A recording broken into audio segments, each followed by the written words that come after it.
give up. Saya give up. Saya tak tahu nak buat apa. Bila saya kontrol makan, kadang-kadang kita jenis yang membuat-buat. Kontrol makan, saya diet, kontrol. Bila ada hari Sabtu Ahad, ada kenduri, ada majlis, nak tak nak, kena ambil. Jadi macam... Assalamualaikum, nama saya Zairi. Boleh tak tunjuk apa punca yang pernah gemuk? Saya sebabnya tak kontrol makan. Punca utamanya adalah pengambilan gula yang berlebihan. Lepas tu, biasalah kadang-kadang saya makan lewat malam, pukul 10 pun makan, tengah lapar pun makan kan. Lepas tu saya kadang-kadang ada kenduri kahwin pun, saya pun balon semua yang minyak-minyak semua memang saya makan lah. Itulah berat badan saya semakin naik. Ada efek tak waktu tuan pernah gemuk tu? Memang teruk lah. Masa saya gemuk dulu, banyak kesan dia kan. Kadang saya yang paling teruk sekali lah pakaian dia banyak yang sendak lah. Dulu saya pakai yang pakaian yang biasa punya dalam saiz M. Lepas tu bila dah badan gemuk, dia jadi macam dah ketat, nak kena cari balik. Lepas tu yang paling teruk sekali penyakit. Saya mengalami penyakit kolesterol.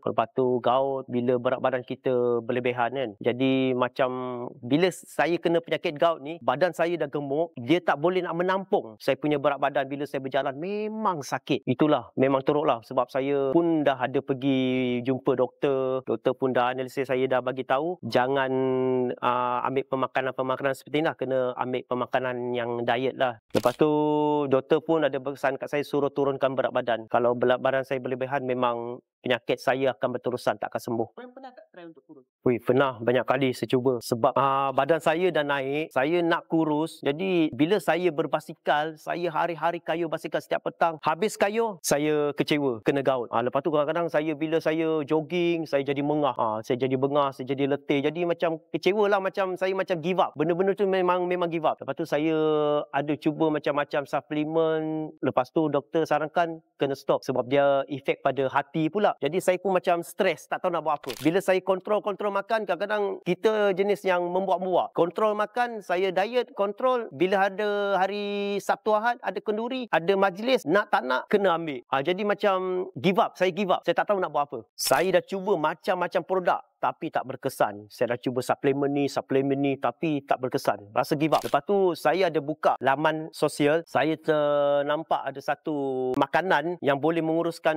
dan mengurangkan berat badan daripada 80 sampai ke 70 kan. Daripada berat badan 90 jadi 75. Jadi saya tertarik. Lepas tu saya pun cubalah. Saya pergi beli, saya tengok ini Metaponin ni dia berkesan. Daripada berat badan saya 80 dia jadi kurang dari 76 dalam masa seminggu. Lagipun Metaponin ni dia tak ada kesan sampingan. Metaponin ni dia banyak daripada herba daripada tumbuh-tumbuhan, kayu-kayuan. Jadi saya cuba benda ni, berat badan saya makin bertambah kurang. Jadi saya pun bersemangat dengan benda Metaponin ni, saya boleh teruskan saya punya rutin seharian saya lah. Saya percaya walaupun saya ada kolesterol dengan gout, saya percaya bila saya makan benda ni, dia tak ada efek apa semua. Walaupun saya makan ubat, tapi saya boleh makan Metaponin. Metaponin ni function dia sama efek macam puasa 3 hari straight. Lagipun dia akan kontrol kita punya makan. Walaupun saya makan kan, saya makan benda-benda berminyak, dia akan stop, dia akan kurangkan, dia boleh stopkan kita punya